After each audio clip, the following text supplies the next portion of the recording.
जय श्री कृष्णा प्यारे भक्तों, ऐसे किए हुए कर्म अमृत बनकर मनुष्य को श्री कृष्ण का अमर पद प्रदान करने का कारण बन जाते हैं। कौन से वो कर्म है प्यारे भक्तों, जानने के लिए अंत तक बने रहिएगा। और हमारा दूसरा चैनल है शब्द मंथन, आप उसकी वीडियोस देखना चाहते हो तो इस वीडियो के डिस्क्रिप्शन में आपको लिंक मिलेगी। कृष्ण भगवान ने गीता में कहा है कि हमें कर्म करने चाहिए, परंतु कैसे कर्म करने के लिए बोलते हैं भगवान? वो कर्म जो हमारे बंधन का कारण ना हो, वह कर्तव्य कर्म निष्काम कर्म योग की श्रेणी में तभी जा सकता है जबकि स्वार्थ बुद्धि से न होकर केवल वह कर्म परमात्मा की सेवा के निर्मल भाव से हो। कोई भी आप काम करते हो, कोई दुकानदारी करते हो और कुछ करते हो, तो उसको छोड़कर आपको जंगल में जाने की आवश्यकता नहीं है।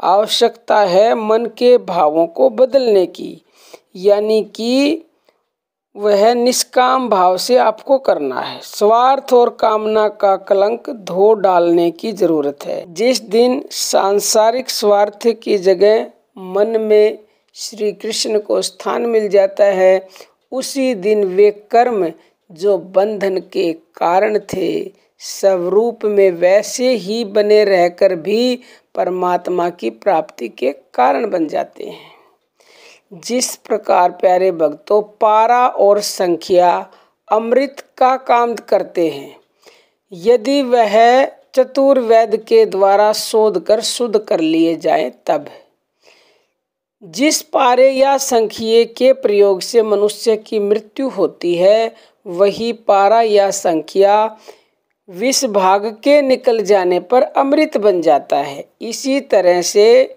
जहाँ तक कर्मों में स्वार्थ और आसक्ति है, वहीं तक उनसे बंधन या मृत्यु प्राप्त होती है। जिस दिन स्वार्थ और आसक्ति निकालकर कर्मों की शुद्धि कर ली जाती है, उसी दिन वे अमृत बनकर मनुष्य को श्री कृष्ण का अमर पद प्रदान करने में कारण बन जाते हैं।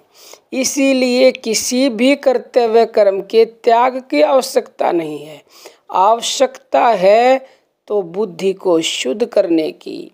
एक मनुष्य सकाम भाव से यज्ञ करता है, दान करता है, तप करता है, और दूसरा मनुष्य केवल अपने वर्ण का कर्म यानी कि भिक्षा, युद्ध, व्यापार या सेवा करता है, परंतु करता है सब में भगवान को व्यापक समझकर, सबको सुख पहुंचाने और सबकी सेवा करने के पवित्र भाव से, तो वह उस केवल यज्ञ, दान, तप करने वाले की अपेक्षा श्रेष्ठ है, क्योंकि उसके कामना न होने के कारण सिद्धि असिद्धि में समभाव रहता है और निरंतर परमात्मा की भावना तथा परमात्मा की आज्ञा का पालन रहने से लोभ और आसक्ति भी पास नहीं आ सकते।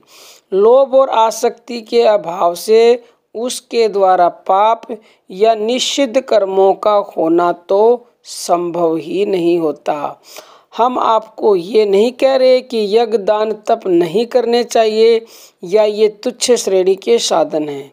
नहीं प्यारे भक्तों, ये तो हमेशा से ही उत्तम हैं और अंतःकरण की शुद्धि में तथा परमात्मा की प्राप्ति में बड़े ही सहायक हैं। परंतु ऐसा होता है जब उनका प्रयोग निष्काम भाव से करोगे। तो आप समझ गए होंगे। अब हम अपनी वाणी को विराम देते हैं। जय श्री कृष्ण प्यारे भक्तों।